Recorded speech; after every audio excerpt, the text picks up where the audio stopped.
Modern Rogue is brought to you by Squarespace. Head on over to squarespace.com/rogue. Sign up for your free trial, and when you do sign up, use promo code ROGUE at checkout. Get 10% off. All right, I don't want to say things are ominous, but between the thunderclaps overhead and the scorpions we just encountered, are you feeling okay about learning to chainsaw carve? Brian, my favorite movie of all time, The Texas Chainsaw Massacre. Okay, no, Super excited. The Modern Rogue makes art with chainsaws. We are here with the amazing Griffon Ramsey. Thank you so much for joining us. Is this the kind of thing that as newbies we should be terrified? Is this the kind of thing anyone can know? You should have a healthy level of respect. I got to imagine within about 20 minutes of the chainsaw being invented, chainsaw carving was invented, right? Actually, chainsaws were around for quite a while. In the early 19th century, the first one created was a proto-chainsaw called an osteotome, I believe. Can you imagine what that was designed for? Bone saws? Bone saws. Really? Yes. Decades later, they started using them to cut wood, and a lot of them were hand cranked. This is not making me feel more comfortable with any of this. They'll cut through a bone a lot easier now. I believe you. They didn't really start actual chainsaw carving as an art form until the 1950s. Now tell us about like competitions and the shows and so forth. Some events aren't really designed as competition. They're sort of like a gathering, and some are more focused on auctioning. So you make a bunch of stuff and you auction it. So different ways to structure it. I just did the Australian Chainsaw Carving Championships, which is relatively new, but it seems to be gaining speed, and that's a good one. Are you judged based both on the quality of your art and how quickly you're able to produce it? Or is there a time limit? You have to finish on time, so that's how quickly you get it done. There are competitions for speed, but those are quick carve, speed carving. It's a different kind of animal. And a lot of times you'll do both in the same event. How similar is chainsaw carving like we're gonna do with wood versus with ice? Because I've seen that done as well. I'm not really an ice carver, so I can't speak to it in much depth, but I have used some of the tools on wood, and you can use a lot of the same things. Though with ice, you want to go lighter, and I don't think you use any bar and chain oil, because you don't want to get oil all over it. All right, so what are the tools of the trade when it comes to chainsaw carving? You start with the chainsaw, and your big cuts, cutting off the ends, prepping your wood, and doing your major blocking, you'll do with usually a standard saw, like this is the one I have, this is my big saw. Jeez, you're not kidding. The Stihl MS261C is what I have, and then it has a 22-inch bar on it. This has a regular chain. This is what you can find at the dealership already ready to go. So there are different types of guide bars, different types of chains and things like that? Yes, so when you get into carving, you usually try to find a lighter saw so you can go a lot longer and get more detail. For me, this is heavy. For somebody else, it's not that heavy, but after a while, trying to get nuance. I would imagine the longer the bar, the more difficult fine work becomes. Well, and you don't want to do any detail carving with the tip, like you can't use the tip of this bar at all because it can kick back. There are carving bars designed to be able to do that kind of carving and more nuanced type stuff, drawing onto the wood with it. So for a long time, people were chainsaw carving, but they were still using this, and they could only get the level of detail that you can get with a guide bar this size. So I'd imagine you have to make these giant structures just to get anything resembling fine work. Well, and a lot of things had that chainsaw texture, which some people love, and some people still prefer to use stock guide bars, and they don't use carving bars. There's some like purists out there, but most of us really like the level of detail, and you can go so much further with this, so you don't have to use sanders or grinders nearly as much when you have like smaller specialty I bars. guess if you're getting more specialty and smaller work and you start to get to use a Dremel, then it becomes not really chainsaw carving. Some people say that. I disagree with them, and so no, you're wrong. Okay. Fair. She's holding the chainsaw. What about the safety side of things? I assume safety goggles to begin with. Yeah, well, the most important thing, well, they're all important, but this is very important. Kevlar chaps. Will that really stop the freaking blade? Yeah, the inside of the chaps are, it's Kevlar, and it's woven fibers that tangle up the chain if you cut into it. So yes, it ruins the chaps, but it saves your legs, which is way more important. Awesome. And then finally, I guess steel-toed boots are a necessity. Yeah, so steel-toe boots are good for obvious reasons. And then I've got gloves, eye protection, ear protection. You can also, depending on what you're cutting, if you're using the larger saw, if you're not comfortable, you may want to wear a face shield. The helmet, this is more for loggers, you know, like things potentially falling on them. Probably not going to be something that we need to worry about, but there is a tool that I have that throws big chunks, so I like to have a face shield around because it's no fun. Can you show us the basics? Yes. All right, let's go.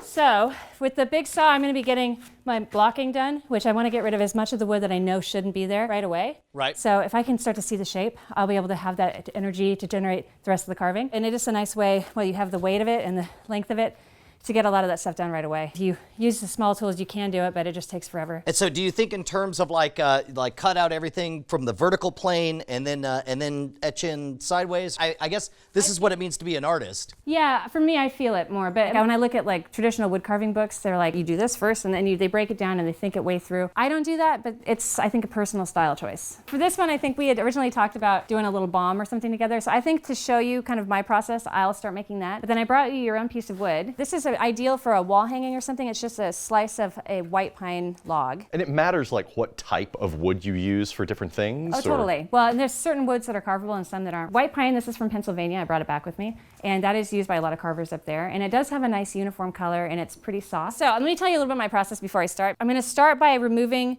the big chunks with the silhouette that I have in my mind on all sides is not going to be there. So just get rid of all the excess. And then we can go a little more detailed. Switch down to this saw. For what I'm making, I probably won't even need this little baby saw, but you guys might, so I brought it. Works for me. It is the cutest. It's only 8 inches. Look at me, it's adorable.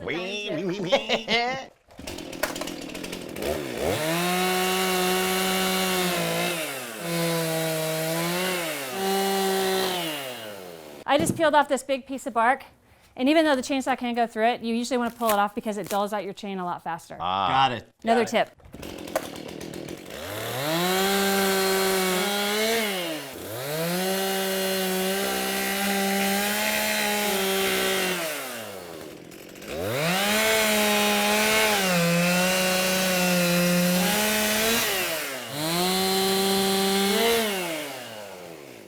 All right, let me switch to the carving saw now. This is actually an extra long carving bar. The one that I typically work with, it's only 12 inches, but a 12-inch standard carving bar that's got a 1/4 pitch chain is your basic setup for carving.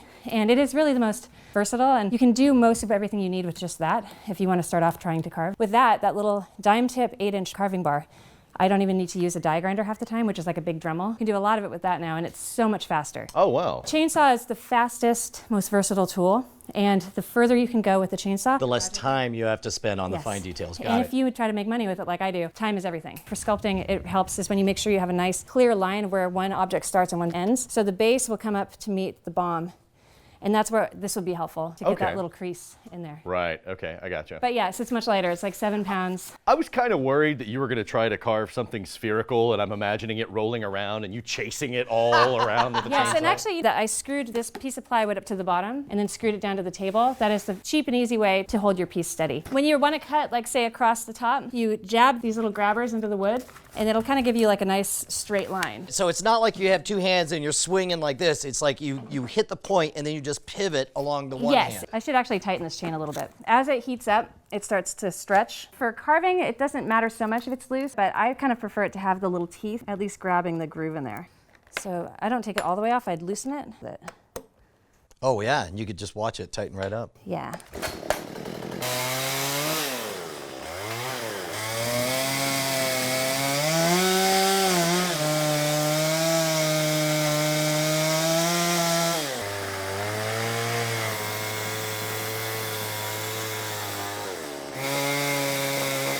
Someone set us up the bomb. God damn it, you took my line! Yeah, you beat me to it! I've been thinking of that one the whole goddamn time!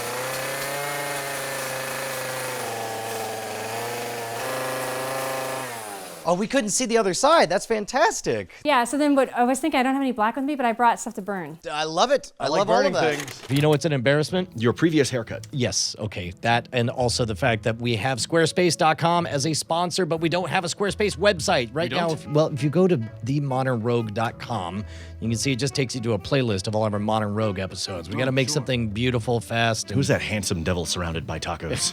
Is that Fidel Castro? It does look a bit like him. Squarespace.com/rogue. Oh, we're doing this now. So let's create a site. What template do you want? Something that looks classy yet dangerous. Go with Aviator. I'm liking it. Classy as hell. We Yes. can even keep We the can keep the martini martini. glass. Welcome to my new site. Home and living, how-to, health fitness. Prison weapon. Media entertainment. Sure, close enough. Oh, look at that. It's already beautiful. What's our tagline? Scoundrel, warrior, gentleman. We don't need no menu. We ain't no restaurant. Location, you're never going to find us. We find you. You want to add a announcement bar? Let's enable it. Harry Houdini, James Bond, and MacGyver had a baby. See the two-headed freak show here. And then click to add URL, and it goes straight to Taco Man. Yes. I'll tweak it a bit, and then we're all done. Hey, okay. New post. Here we go. Web page ups. It's supposed to be Hello World, but fine. Done. Save and publish. Is that it? This really just happened. Remember So- when making a website was voodoo? All right, I want to see if I can import the latest episode. Okay, here we go. So we'll click on the bubble. We'll add a video. Just put the URL in there. And there it is. All done. All right, now I'm going to upgrade. Here's the important part. You have to click enter an offer code. Ready. ROGUE. Boom! 10% off. Subscribed. Squarespace.com/rogue. ROGUE. And then it's going to be up and running. That's Squarespace.com/rogue. It was seriously 15 minutes, and it looks awesome. I never thought I'd say this, Murphy, but you look dashing in chaps. I feel pretty good. Show me how to start it and everything. It's already warm, so it should be easy. You put it between your knees. Yep. Hold the handle with your knees. Okay. Now grab this right here. And then it's easier to start when the chain brake is not on. Oh, scary. Look at that grin.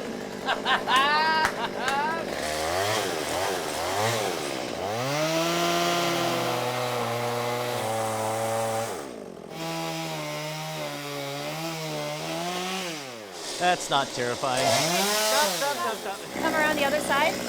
Hold it like this. There you go.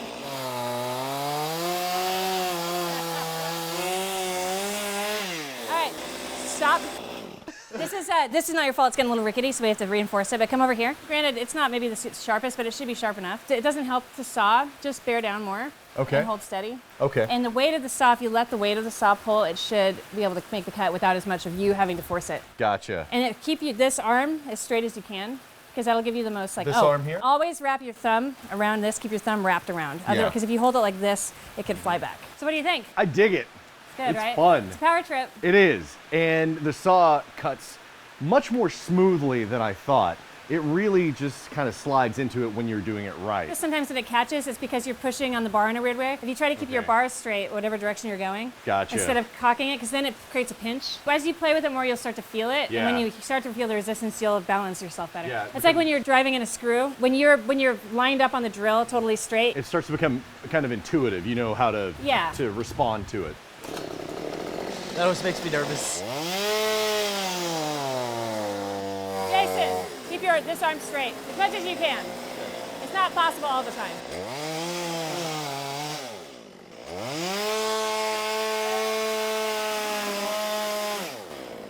All right, you don't have to be crazy about it. It's just like as much as you can, keep it away from your face. Hey, Jason. The problem you get with the pinching is because you came in like this. If you go straight, it won't pinch the bar. Right, right. And you don't have to go as fast as you think you do. Yeah.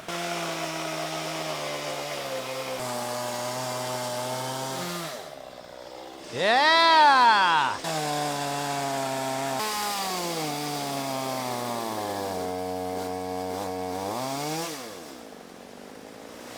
There we go.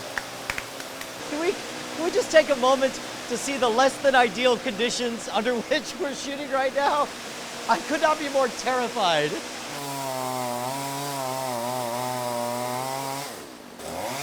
There you go. Are you gonna do any of it? Yeah. I'll go over with the small one. You gotta do a plunge cut.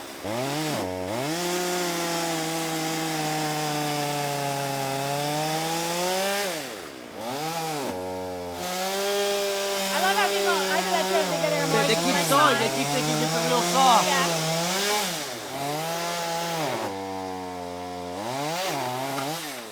Hey! Yeah.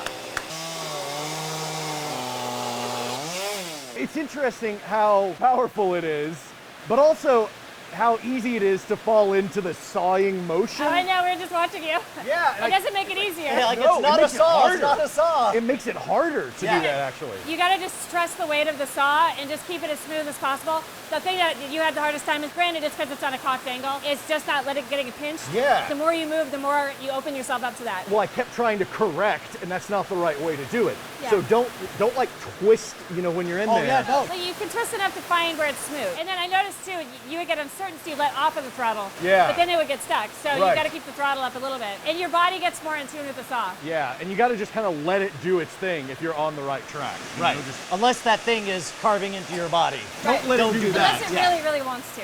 Dude, if this is gonna be decoration for the warehouse, I feel this heavy mantle on me to do it right. That was easier than I thought.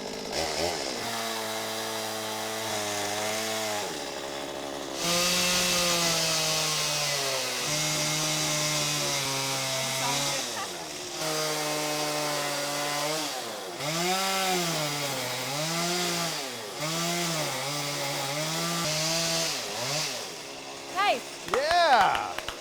So I can show you how to use the chainsaw like a rasp. I saw you doing it on the a little bit, the, yeah. the bomb. It just looks like you just kind of Just texturize it all the way dragging it. down. Yeah, and so you can do that. You can go as far with it as you want to get rid of some of this bug stuff. This stuff's kind of going to rot faster anyway.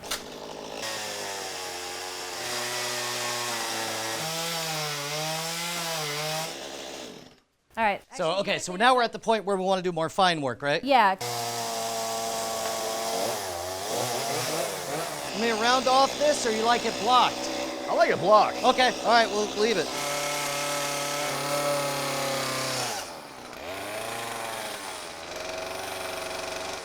I'm gonna thin out this R.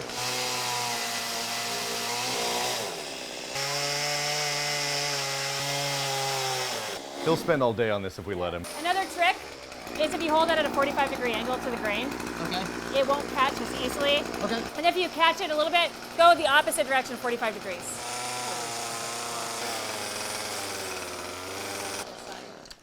I love the smell of cedar. Here, you want to do it? You're better at the detail work. Sure. Okay, so what am I looking at? So you just want to try to get it smooth and straight. This is really aggressive, this disc. You have to order them online. You can't buy them at Home Depot. Oh. So it's actually kind of a cutting tool. The grinder, I find way more dangerous than the chainsaw. And a lot of carvers have had incidents with the grinder, not with the chainsaw. So be wary. And luckily mine right here, I used to have the kind that locked on. Yep. I've switched to the kind that you let go, but it turns off. But it Yeah. doesn't turn off right away. Gloves? Better, no, gloves no, because your gloves are more likely to get caught up in it. We don't have dust masks, which is kind of a faux pas, so just keep your mouth closed. Okay.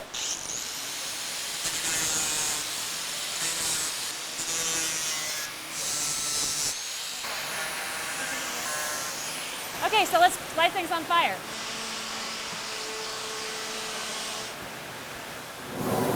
Nice.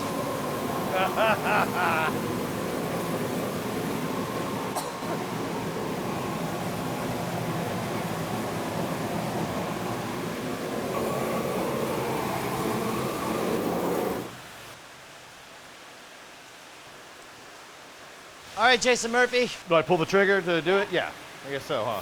Oh, sorry. I'm inordinately nervous about this. My end. Ah! That was on my end. All right, go ahead.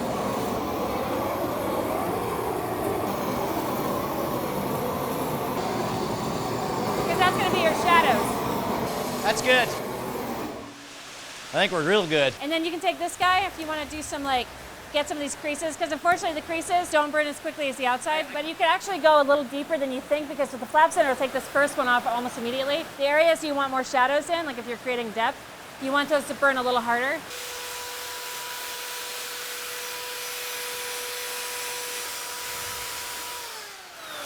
And I'm gonna burn a little bit inside of those grooves, because then it'll create more shadow. It's not ominous. It really changes the whole thing.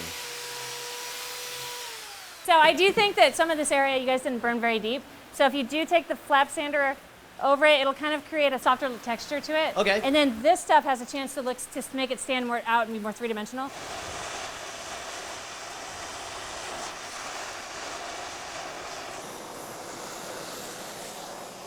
So the purpose of this is to create what, more texture and depth? Yeah, and shadow, well, I forgot to bring any spray paint or stains, so this is, for the bomb anyway, the only option to get it dark. I like it, and I think that for shows, it's a great effect because it gives you that effect immediately. Yeah. The only thing is, especially if you don't treat it, it has a tendency to fade over time. So if you rely too heavily on your burning to create shadows, eventually your carving will look a little bit flat. So you can't rely on it too heavily, but it is kind of a nice added effect. And I think people really like the look of burned wood. And it smells awesome. So this is a flap sander. Another specialty item, a lot of carvers use it, especially after burning. You don't press on it. You just sort of let it do its thing. It's hard to get a sense of where it is. You got to kind of go bit by bit. Yeah, so you can see a little bit more of the ridges in the wood. Yeah. And it brings out a little bit more.